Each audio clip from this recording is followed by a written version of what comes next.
my God. JonBenet, are you okay? Sweetheart, please. Are you okay? I knew she wasn't okay because I knew that she wasn't breathing. A terrible crime happened one night. 6-year-old JonBenet Ramsey was reported kidnapped by her mother. 911 emergency. Oh, we need him. Police. What's going on? 15th Street. What's going on there, ma'am? We have a kidnapping. Hurry, please. Explain to me what's going on, okay? There's a note left and our daughter's gone. A note was left and your daughter is Yes. gone? How old is your daughter? 6 years old. She's blonde. 6 years old. How long ago was this? I don't know. I just found the note. And my daughter's Does it say who took her? What? Does it say who took her? I don't know. There's a ransom note here. It's a ransom note? It says FBTC. Victory. Please. Okay, what's your name? Are you Patsy Ramsey, I'm the mother. Oh my God. Please. I'm sending an officer over, okay? Please. Do you know how long she's been gone? No, I don't. Please, we just got out and she's not here. Oh my God, please. Okay, Please, there's somebody. I am, honey. Please. Take a deep breath for Please, me, okay? hurry. Patsy? Patsy thought the phone call had ended, but she did not hang up the phone. In the background, some more voices can be heard with some enhancement. Patsy?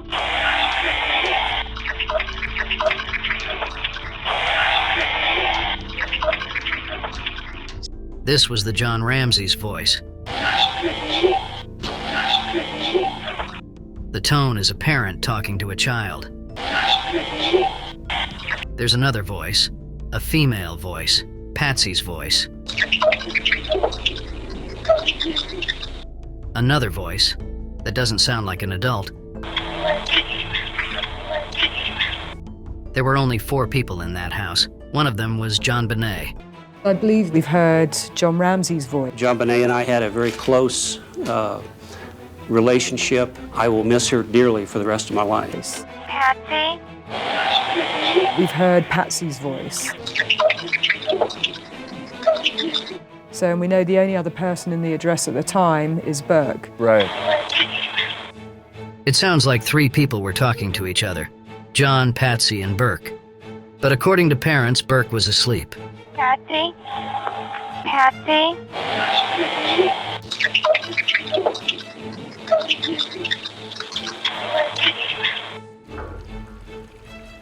I knew she wasn't okay.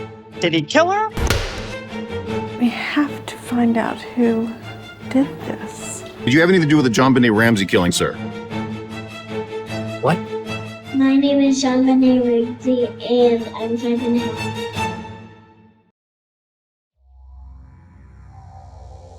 Hello, I'm Patsy Ramsey. Daddy's right here, but this is JonBenet. She's 4, Burke is 7. And we'd like to welcome you to our home and wish you a very Merry Christmas.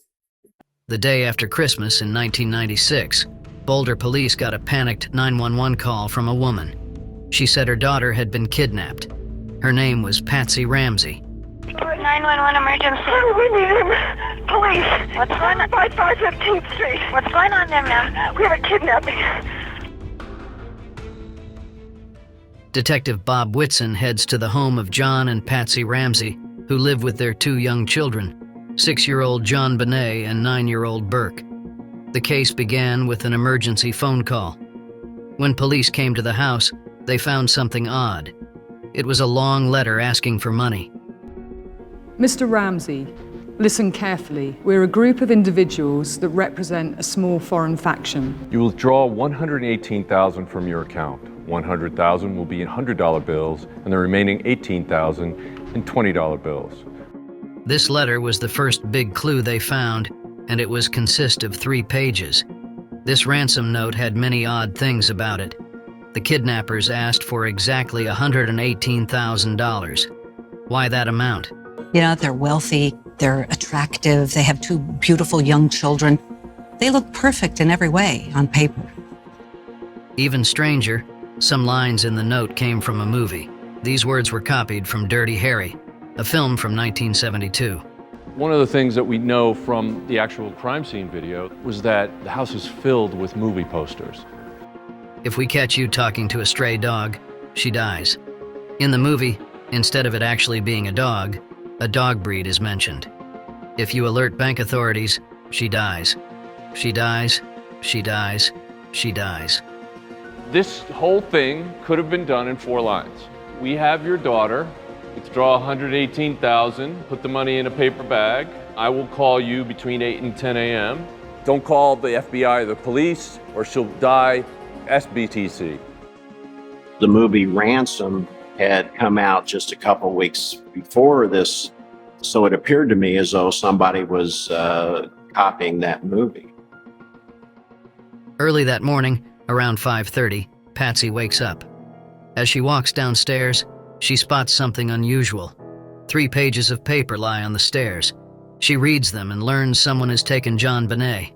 Scared, Patsy rushes back upstairs. She checks JonBenet's room. The bed is empty. Patsy calls 911 for help. But that's not her only call. She also phones friends and her pastor. These other calls raise questions later. After Patsy calls 911, she then begins to call some friends, as well as her pastor. The police begin their search. They look all over the house. At first, nothing seems out of place. JonBenet's bed looks like someone slept in it. There are no signs that someone broke in. But the investigators made 2 big mistakes that day. First, they don't open the cellar wine door. Second, they let other people come into the house. How is it that the cops forget to identify a door and open it? Because think about this, if that door had been opened by law enforcement, the outcome of the investigation could have been much different. Boulder PD was in over its head. They'd never had a crime of this magnitude. I mean, really. You get a phone call that a child's been kidnapped, and you race over there in marked cars and park right in front and storm on in, and friends and family are coming over. What? No. I mean, I'm not even a police officer, and I know from watching the Rockford Files, you don't do that. Patsy and John wait anxiously for a phone call. The ransom note said the kidnappers would call between 8 and 10. The clock strikes 10. The phone stays silent. No call comes. What now? John starts to walk around the house. He does something the police didn't do earlier. He opens the cellar wine door. What he finds changes everything. There, on the floor, lies his daughter, JonBenet. Hoping she was still alive, ripped the tape off of her mouth, tried to untie her arms. I'm sure immediately his heart plunged when he could see she wasn't alive. The whole focus of the investigation changed at this point. It went from a kidnapping to a homicide. The discovery shocks everyone. They focus on the ransom note again. Who wrote it? The investigators have an idea. They ask John and Patsy for samples of their handwriting. It's a simple request, but it could reveal a lot. The police want to compare these samples to the ransom note. What they find next is unexpected. The handwriting examiner said, "I need to show you something." And he turned 3 or 4 pages in that notepad, and at the top of the pad said Mr. and Mrs. and the start of the letter R. So at that point, it looked like somebody had used that notepad to make a practice ransom note. And that notepad was Patsy Ramsey's. Why would they use Patsy's notepad to write the ransom note? It wasn't just that the notepad belonged to Patsy. There were similarities between her handwriting and the writing on the note. This was the first sign that the Ramseys might be involved in the murder. Just after finding JonBenet, John Ramsey does something unexpected. He starts making plans to leave town right away. This shocks the investigators. Why would he want to go? The police tell the Ramseys they need to stay in Boulder. They want the family to help with the investigation. The Ramseys agree to stay, but they have a demand. They refuse to be interviewed separately. They insist on being together during questioning. Investigators want to get separate statements from each of them. Then the next phase is to compare those statements together as to what happened and to assess the trustworthiness of these statements. By interviewing couples together, you certainly don't know what their individual stories would have been because it's going to be shaped by what the other person is saying. The cops reject the Ramseys' conditions and hit another roadblock when they're denied access to 9-year-old Burke. The Ramseys insist that only a psychologist, not the investigators, can interview Burke. This demand complicates the investigation even further. They wanted a psychologist or a child psychologist or a police psychologist to do the interview with Burke and not investigators. Kim Archuleta was the 911 dispatcher at the time. She recalled something that stayed with her. As Patsy thought she had disconnected the call and Kim was typing up the report, she heard a sudden change in tone, which was very different from the emotion during the call. Kim said she heard Patsy say, "Okay, we've called the police. Now what?" I just remember having that sunken feeling like something wasn't right.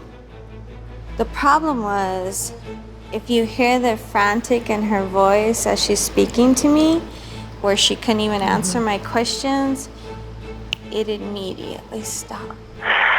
What? Does it say who's gender? I don't know. There's a ransom note here. It's a ransom note? It says SBTC. As the investigators enhanced the tape, what they heard was different. John was heard saying, "We're not speaking to you." And possibly, "What did you do?" Patsy was heard saying, "Help me, Jesus." Then, a young boy's voice said, "What did you find?" The question remains there how and why JonBenet was killed. Apparently, bedwetting had become a chronic problem for JonBenet. It was like a nightly occurrence. It's my understanding that the bedwetting was a cause of concern for Patsy, that she was distressed by this, that this was an ongoing problem. Police wonder if JonBenet was killed to keep her from revealing a dark family secret. The police start to form a theory about what happened. They think Patsy might be the one who killed JonBenet. Here's what they imagine. It was late on Christmas night. Everyone was tired. JonBenet had a problem with wetting her bed. The police think this happened again that night. They believe Patsy got angry about it. In their theory, Patsy hit JonBenet. Maybe she didn't mean to hit so hard, but the blow was enough to crack JonBenet's skull. Then Patsy realized what she'd done. She panicked. What could she do now? The police think Patsy came up with a plan. She decided to make it look like someone else did it. So she took JonBenet's body to the basement.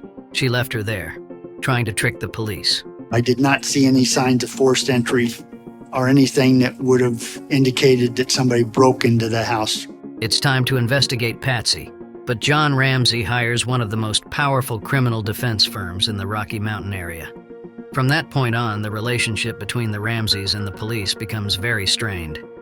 Police said that they wouldn't cooperate, and I was sitting right there when they took John and Patsy down to the police station for their interview. So the lying started way at the beginning. Just 3 days after JonBenet's death, something unexpected happens. Patsy Ramsey does something on her own. She offers to give DNA samples to the police. This seems helpful, but there's a twist. While the nurse takes her blood, Patsy says something. Her words shock one of the Boulder detectives. At one point, while Patsy is getting her blood drawn, Patsy suddenly just says out loud, "I didn't kill my baby." And this is overheard by Detective Steve Thomas, and Thomas notes that he was surprised because no one had ever said that she had killed her child. This was something that created even more suspicion amidst the police. On Patsy's 40th birthday, December 29, 1996, 3 days after JonBenet is found murdered, the Ramseys leave Boulder and return to their hometown of Atlanta. 2 days later, JonBenet is laid to rest. As she said to probably every mother that she hugged, hug your children, love your children. You never know when they won't be here. The Ramseys did their first interview on January 1st with CNN. It's really interesting what they said at that press conference. They had not yet sat down with the police for separate interviews to rule themselves out as suspects in the crime, yet they were sitting down with CNN. You wanted to talk now. We have to find out who did this. Not because we're angry, but because we've got to go on. The person who killed JonBenet sexually assaulted JonBenet. He did stun gun her. He did build a specialized garrote to kill her. Why he did all these things, I don't know. But JonBenet died a very brutal death in the furthest corner of the basement of that house.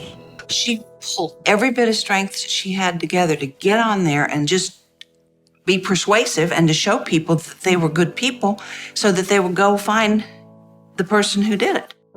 In April of 1997, 4 months after the death of their daughter, John and Patsy finally agreed to be interviewed separately. The investigators' aim during the interrogation is clear. They want her to break, to confess to her actions. They begin by asking Patsy and John to detail their activities in the hours leading up to JonBenet's tragic death. Go back to the damn drawing board. I didn't do it. John Ramsey didn't do it, and we didn't have a clue of anybody who did do it. But when investigators question Patsy about what she wore on the morning of JonBenet's murder, she reveals a curious detail that catches their attention. Clothes would probably throw me on the bathroom.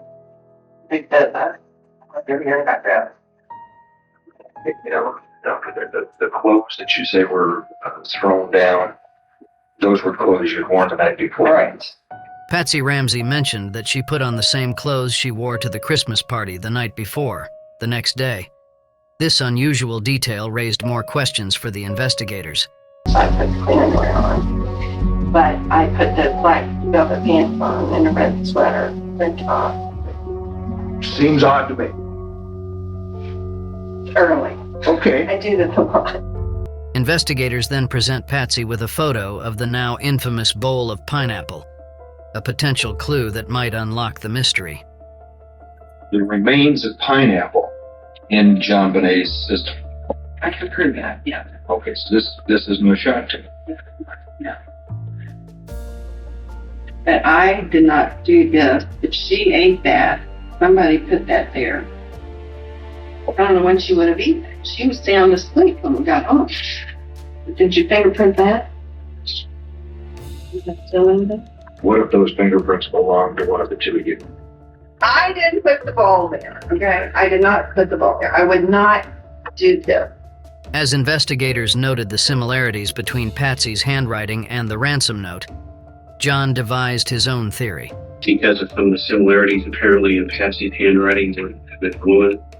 Patsy suggested that another woman might have written the note, a statement that matched John's theory perfectly. To the investigators, it seemed rehearsed, adding another layer of suspicion. Both Patsy Ramsey and John Ramsey both had the same story, so it was rehearsed. It seemed very scripted. Investigators then posed the most crucial question. Did you kill JonBenet? If I told you right now that we have trace evidence that appears to link you to the death of JonBenet, what would you tell me? That's totally impossible. They're retest. How is it impossible? I did not kill my child. I didn't have a thing to do with it. Patsy didn't crack, and investigators feared their chance to finally solve this case was slipping away. And then Ramseys take their case to the public. I'm appalled that anyone would think that John or I would be involved in such a hideous, heinous crime. But let me assure you that I did not kill JonBenet. I did not have anything to do with it. I love that child with my whole of my heart and soul. Their friends and family really had nothing but amazing things to say. They said John was a devoted father to JonBenet and Burke, and then also to his other children. They were great, kind, church-going people. They never saw John yell at his children. They never hit them. They were just really dedicated parents, a loving family. The autopsy revealed a critical piece of evidence. The blood found on JonBenet's underwear didn't match any member of the Ramsey family. The DNA results specifically stated that the source of that DNA on her underwear were not from anybody in the Ramsey family. Not Burke, not Patsy, not John, not anybody in the Ramsey family. When asked to name potential suspects in JonBenet's murder, one name repeatedly surfaced: Bill McReynolds. You could have is who this could be. Bill McReynolds. The consistent mention of his name added a new twist to the investigation. For several years, he had played Santa Claus at their Christmas parties. The children loved him.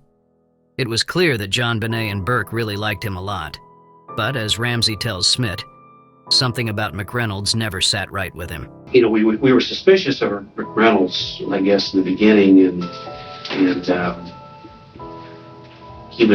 came to the memorial service. A good friend of mine who was there said, you guys need to go back and look at that video, because when Patsy went up to hug him, he pushed her away. Did this mean he was responsible for the child's death and couldn't bear to hug JonBenet's mother? That adopted me as a member of the family, actually. We don't celebrate children enough, Katie. The unsettling thought lingered, casting a shadow over the investigation. But Bill McReynolds had been very cooperative with investigators, willingly submitting blood samples, DNA, and handwriting. A few days later, the blood and DNA results came back, ready to reveal their secrets. They were ruled out as suspects completely, but that whole thing just sort of ruined Bill McReynolds' life. And he never did Santa Claus again at any parties, even though that was something he loved, because of all the suspicion that was pointed at him. He was never able to fully recover in any way after that. With Bill and Janet McReynolds ruled out as suspects and no new leads emerging beyond the Ramseys, the Boulder police are feeling the pressure intensify. The case takes another turn. Investigators need to look back. They return to the autopsy report and crime scene evidence. Several items and findings catch their attention. First, there's a flashlight. What was it used for? Then a strange weapon called a garrote. Who made it? They also find a broken window. How did it break? The autopsy reveals something chilling, a mark on JonBenet's back. It looks like she was stunned, but with what? The two marks could have been from a stun gun. In the kitchen, a bowl of pineapple sits untouched, but it's not empty of clues. There's a fingerprint on it. The print belongs to Burke, JonBenet's older brother. Are you going to school? No, I'm trying to stay away from the press. There's no indication that this child has recently experienced trauma. Instead, he seems to have slipped into a playful mode, a stark contrast that feels completely off. Do you have any secrets, do you think? I probably do, but I don't really remember them. Yeah. And if I did remember any, I don't think I'd tell you. Why not? I'm a good person to tell secrets too. Because they're secrets. That's true. I was just kidding. Despite this being a life-changing event for a 9-year-old, Burke said something odd. He used the phrase, "just go on with your life," even though his sister had been murdered. So have things changed at your house a lot? A lot, yeah. Yeah, what's changed? Well, the police have it blocked off and stuff. My parents are sometimes crying. Yeah. But I'm basically just going on with my life. So what do you think happened? I know what happened. I mean, when she got killed. How do you think that happened? I think, well, I asked my dad where did they find her body, and my dad said I found it down in the basement, and so I think that someone took her very quietly and tiptoed down the basement, and then maybe took a knife out, and something like that. It's strange that he's acting it out at all as a 9-year-old. You think that's how she died? Or maybe a hammer in the head, maybe. At that age, how could he know how to physically demonstrate killing someone? There was a theory that there was jealousy and resentment that Burke had towards his sister, probably because JonBenet had always been in the spotlight, and that was when investigators started looking at Burke. Investigators started to compare Burke with JonBenet murder more when they learned that in the past, Burke hit her sister under his eye with the golf as he was tempered. I saw emotional outbursts from Burke all the time. Burke hit JonBenet before. She had a scar right here in her cheek when he had hit her with a golf club. The investigators start to consider a new possibility. What if something happened between the siblings that night? They think about the bowl of pineapple again. Maybe JonBenet took some of Burke's pineapple. Could this have made Burke angry? I believe he hit her not meaning to fatally hurt her. So in order to protect the one living child they had left, which was Burke, they figured out a cover-up. After many hours of questioning and interviews, the police concluded that Burke Ramsey was not involved in his sister's killing. This finding shifted the investigation's focus once again. 4 years after JonBenet's murder, an unexpected lead emerges. The Boulder police receive a call from the University of Colorado campus police. They have someone in custody who they think Boulder police might be interested in. They had just arrested a 38-year-old man for trespassing. He was wearing a backpack, but it's what was inside that grabbed their attention. They found a poem about JonBenet and a stun gun. A stun gun is what Lou Smith believed had been used to subdue JonBenet Ramsey. So who is this guy? Could he be the real killer? His name is Gary Oliva. What they learn is deeply troubling. Oliva has a dark past. He's been in trouble before. In Oregon, he was convicted of a serious crime. He had molested a young girl. Oliva once tried to hurt his own mother. He attempted to strangle her with a telephone cord. For this, he spent time in prison. About a year after the murder, 1 year to the date, they had a candlelight vigil at the Ramsey's house. It was a real cold night, and there wasn't that many people there. And who shows up? Gary Oliva. Gary Oliva's connection to the case gets stranger. Oliva admits he was obsessed with JonBenet. After her death, he says he had dreams about her. In his own home, he made a shrine to JonBenet. He printed photos of her as a beauty queen from the internet. These pictures covered his walls. Oliva even put JonBenet's face on Monopoly money. This behavior deeply concerns the investigators.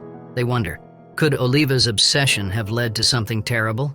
When asked about the stun gun, Gary told police he had been given it by a friend, only for his own personal protection. The police were not convinced and submitted Oliva to a battery of tests. They investigated him thoroughly, taking his handwriting and saliva samples.